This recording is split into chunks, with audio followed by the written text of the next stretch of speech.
Hi everyone, welcome back to the channel. In this video we're going to learn how to make this corset cup with a scallop design. So when I uploaded my videos in the past from my fashion academy, I had some people requesting for a tutorial, and this right here is going to teach you and help you understand how to make such a bra cup. So without saying too much, I'm just going to go straight into the video. So what we are going to do here on this pattern paper is going to be something called a sharp bra cup. Like, we're just going to draft out a sharp bra cup because we don't have a pattern here. So in as much as I'm calling it sharp bra cup, it is very effective when you are drafting for any bust size and you don't have a pattern. So to get started, all you need to do is to draw a line, a straight line. It's a random line, there's no measurement. Then you cross it over, and then the next thing you're going to do is to start marking the person's bust point to under bust difference. So this means if my bust point is 10 inches and my under bust is 13 inches, the difference is 3. So from that point where the lines intersect, I'll just start marking 3 inches all around. So if the person's difference is 4 inches or 5 inches, just mark it round and form a circle. So right now I'm just going to trace these lines and make a cycle. Just make sure everything is in alignment. If you want to make the points more so that your cycle is more accurate, you can do that to help you.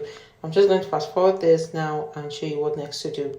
So once all that is done, automatically that point where we started marking from is going to serve as the bust point, and of course this is going to be the under bust. So the next thing you want to do here is to start marking out the bra cup. So this was me just trying to illustrate and put the tape to make you understand what this means. That if we had a normal pattern drafted, we'll have the shoulder and the armhole around, like we'll have the shoulder above. So this would be the 10-inch point. Then we'll have the armhole going around that way and all of that.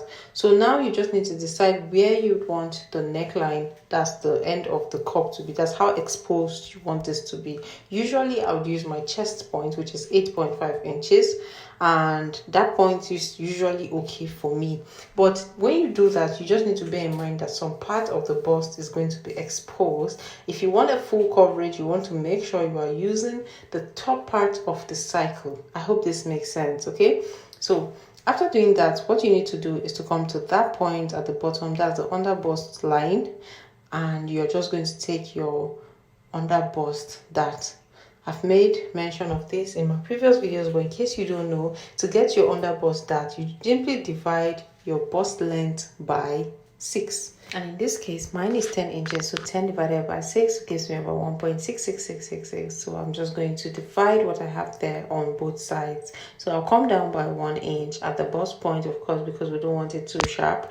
Then we're just going to connect this. This is just us imagining that we were drafting a normal pattern. So we're just going to connect this together, and for the sake of the beginners in our midst, I just had to bring this pattern that's already drafted to illustrate and show someone who might be confused at this point what might be happening. So this is the upper part of the pattern, and this is that 13 inches I made mention of, and that is the 10 inch that is the bust line. By the way, if you don't know how to draft this contoured pattern, I have a detailed video on it and I'll be linking it in the description box.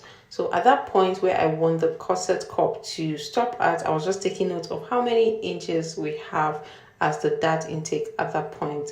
Remember I said I wanted mine to be 8.5 inches, which is at that point, and you can see we have just less than 1 inch as the dart intake there. This is why I brought this to show you that it is absolutely okay to ignore that dart. We're just going to take the upper part as it is.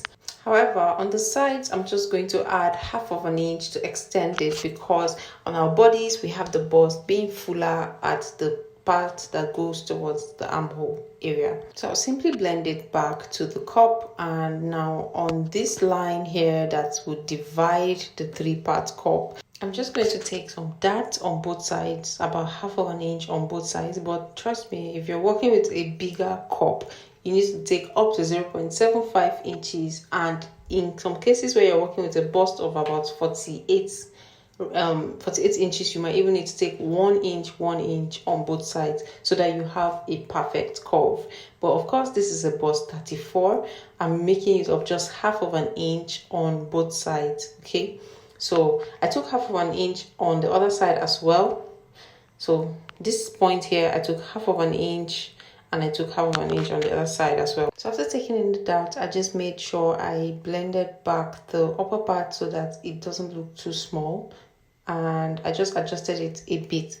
The upper part can be anyhow you want it to be, trust me, it depends. You are just the one making your clothes, and you alone knows what you want to achieve. If you want the bust exposed, you can do it. If you want it covered, you can do it. But just bear in mind that whatever you do, just take this circle as the person's bust, and whatever you do around that place will determine how exposed the person's boobs is going to be. Okay, so now I'm just going to go ahead and cut out. So I'll start by cutting out the darts that we have at the bottom part. Don't forget, I actually forgot to label this, but the bigger part at the top can be labeled number 1, while the ones below can be labeled 2 and 3. So after cutting this, now I'll just cut the bottom part and separate the pieces for the bottom. So before cutting out the bottom, I made an arrow that will help me to know which is which. When you're making corsets in parts like this, it's very important to label so that you don't get confused. I always say this. Okay, so don't forget we have some darts in between here that we are just going to cut out like this. Cut out the other part as well, and then I cut out the bottom dart, and by doing that we now have our 3 pieces for the corset. So what I'm going to do now is to transfer these pieces to my fabric.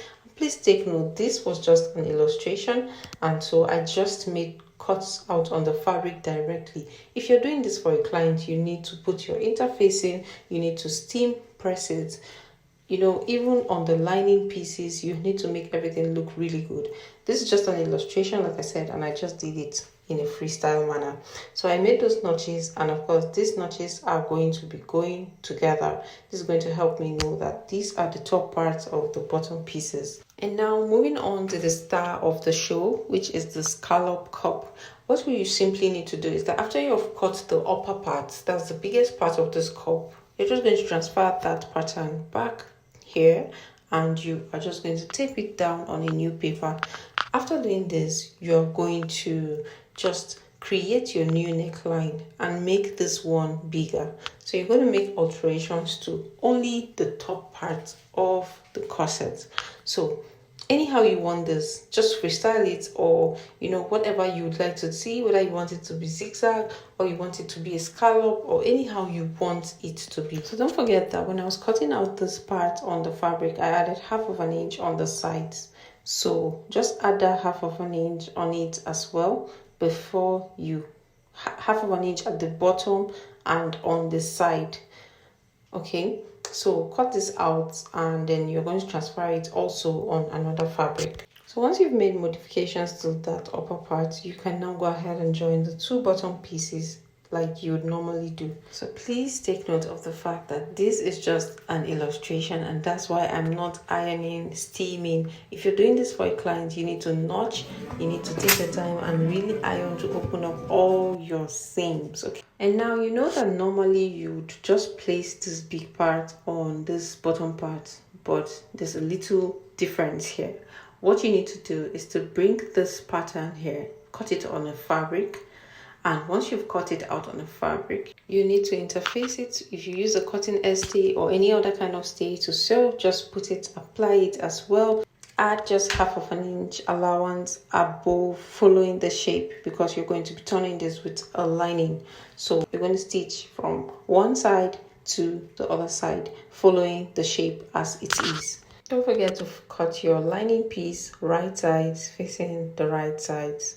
Okay, so now place the fabric right sides facing right sides like this, and then you're going to stitch from one side to the other side. So one thing that can help you is if you take less than half of an inch stitching allowance, because you don't need it too much.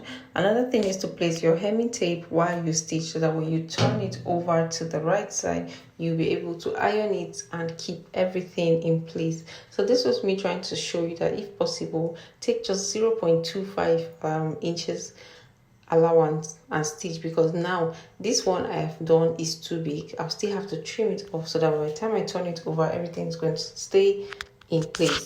So after doing this, I'm going to turn it over to the right side. So there was no light at the time I recorded this video. If not, I would have steam pressed this just for the sake of showing you how it should look.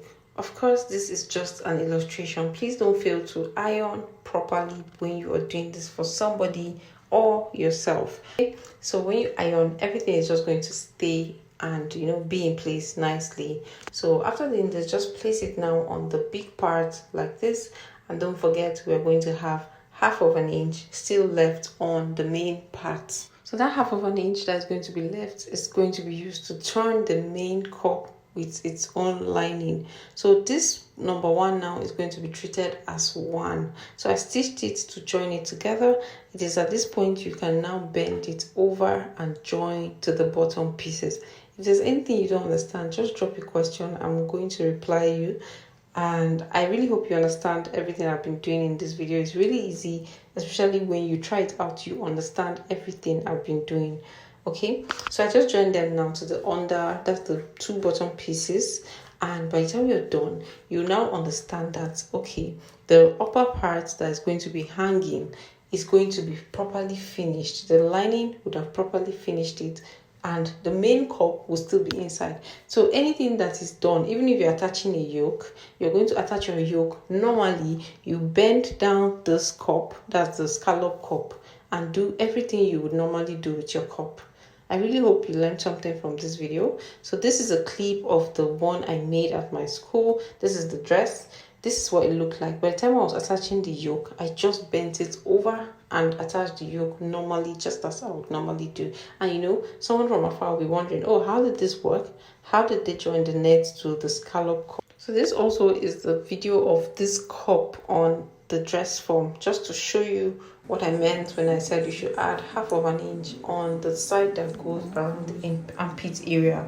So it's very important to do that so that your cup is not too small, So this is what it looks like on the dress form. I also realized that the scallop I made was a bit high. So please make sure you take note of everything and how you would like it to come out on your own dress, so that you don't make it too high and you don't make it too low. The main goal is that the scallop cup must cover the main number one.